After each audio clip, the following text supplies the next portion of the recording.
Hey, what's up YouTube, c'est Gaki, j'espère que vous allez bien. Alors aujourd'hui on se retrouve pour la suite du marathon spécial Dragon Ball Z, pas de temps à perdre, c'est parti pour le résumé des familles.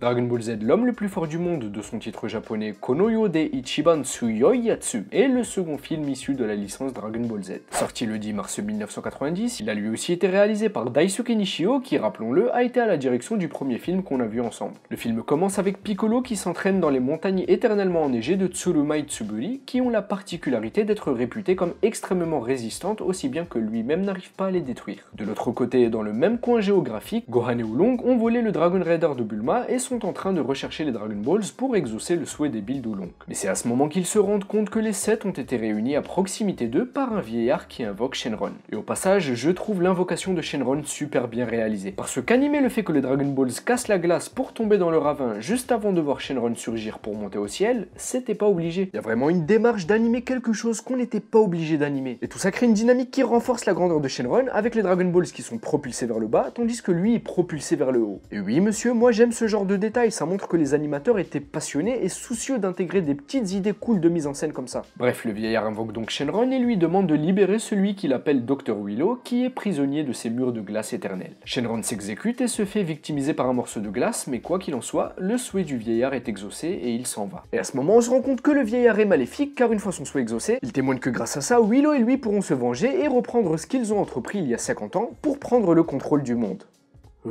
Suite à ça, Gohan et Oolong arrivent sur la scène et sont pris à partie par des espèces de Saibamen robotiques. Heureusement, Piccolo, fichtrement moins maléfique que dans le premier film, arrive pour sauver Gohan qui s'est bien fait amocher. Mais quelques secondes plus tard, il est lui aussi victime d'une attaque apparemment paralysante et douloureuse lancée par 3 mystérieux monstres. Et là j'ai envie de dire qu'on a un début de film super bien amené et riche en retournements de situation. Le schéma narratif dans cette introduction nous rappelle beaucoup celui du premier film, mais on s'ennuie pas et l'intrigue est lancée. Suite à ça, Gohan et Oolong se réveillent quelques temps plus tard et puis ils s'en vont.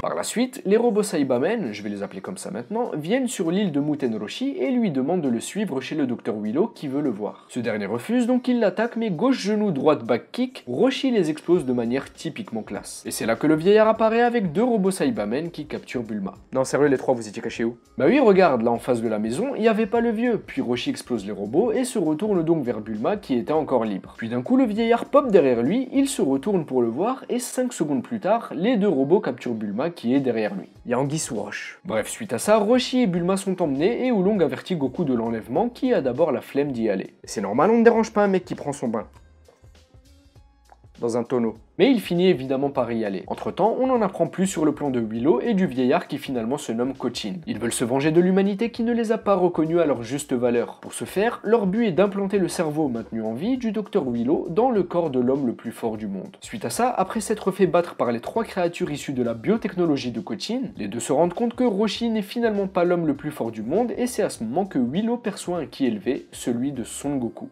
Et c'est à ce moment-là que je dis bémol puisque cette scène nous montre que Willow connaît et est capable de percevoir les ki. De plus, au début du film, Gohan indique qu'il ressentait un ki élevé émanant de la structure libérée par Shenron, donc le ki de Willow. Et c'est là qu'il y a un problème à ce stade de l'histoire. Willow connaît le ki et en a lui-même un élevé. C'est donc qu'il a forcément des connaissances en arts martiaux et en maîtrise de l'énergie. Donc là, il y a un double problème. Donc le premier, c'est que Willow était, il y a 50 ans, déjà sûrement largement plus fort que Roshi avant ou après s'être modifié. Donc pourquoi vouloir son corps? Et ensuite, Willow étant capable de sentir les ki, il aurait dû de suite percevoir que Roshi n'avait pas un ki élevé, comme il a pu sentir le ki élevé de Goku qui arrivait au loin et qui pourtant n'était pas en pleine concentration d'énergie. Bref, après ça, Goku arrive dans le laboratoire et se fait accueillir par Misokatsune, Kishime et Ebifuria. Après avoir tué Misokatsune, il réalise une très belle phase de combat, bien chorégraphiée et surtout dynamique, contre Kishime et Ebifuria, jusqu'au moment où...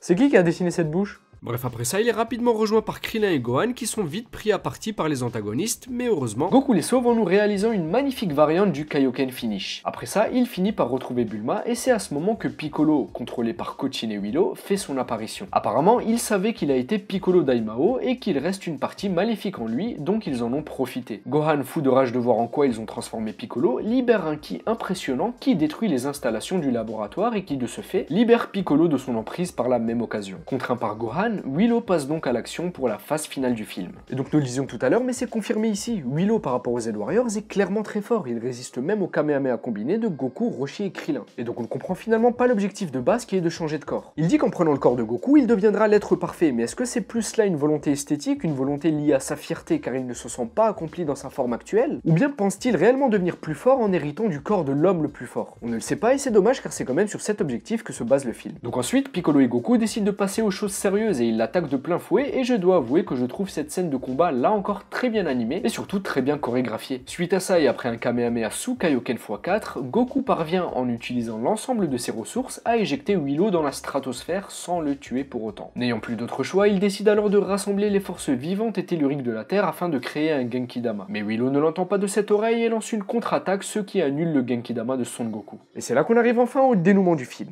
Gohan, Piccolo et Krillin vont donc dans la stratosphère pour l'occuper pendant que Goku recrée le Genkidama. Ayant marre de toute cette mascarade, Willow décide donc, par l'intermédiaire d'une attaque ultime, de réduire la Terre à néant en lançant une vague d'énergie droit vers sa direction, mais celle-ci est stoppée par le Genkidama que Goku a finalement pu lancer et qui a failli buter Piccolo, mais qui finalement finit par tuer Willow dans l'espace. Et donc encore une fois, on revient à ce qu'on disait tout à l'heure, l'objectif de Willow est de se venger de l'humanité. Pour ce faire, il souhaite changer de corps. Mais pourtant, là on constate que Willow a la puissance de détruire la planète Terre. Donc ça confirme ce qu'on disait tout à l'heure, Willow n'a pas besoin de changer de corps pour réaliser son objectif, il s'est mis dans le pétrin tout seul en attirant les Z-Warriors.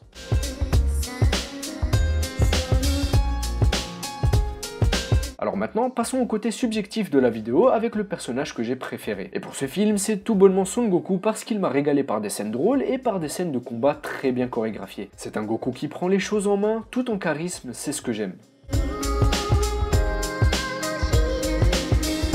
Justement, ma scène préférée implique Goku puisque c'est le moment où il sauve Gohan de l'attaque du Piccolo contrôlé. L'angle de vue est très beau et je trouve cette scène intense car elle marque pour les Z-Warriors le fait que Piccolo devient réellement un antagoniste de plus à partir de maintenant.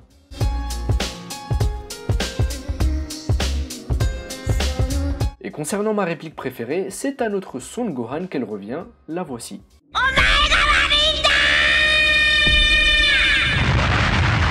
Bref, pour conclure, je dirais que ce deuxième film est un bon film, l'animation est dans l'ensemble excellente et l'ambiance est très bonne. J'aime beaucoup le cadre utilisé ici, la neige, la stratosphère, c'est des décors qu'on n'a pas énormément vus dans Dragon Ball Z et c'est des zones de combat que je trouve vraiment intéressantes. Maintenant pour moi le bémol se situe au niveau des antagonistes, je trouve sincèrement que Willow et Cochin manquent cruellement de charisme, pourtant ils avaient tous les éléments pour en avoir. Des robots, des cyborgs, des androïdes, la volonté de créer un être parfait, ça nous rappelle à tous quelque chose. D'autant plus qu'on rajoute à ce manque de charisme leur objectif qui aurait franchement pu être mieux travaillé pour qu'il soit un minimum plus cohérent. Mais j'ai quand même pris beaucoup de plaisir à regarder ce film, lui aussi précurseur dans une certaine mesure de ce qui s'est passé par la suite dans Dragon Ball Z, et ça c'est pas rien.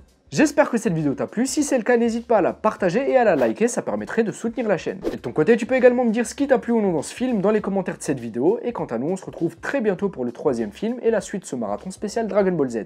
Allez, ciao!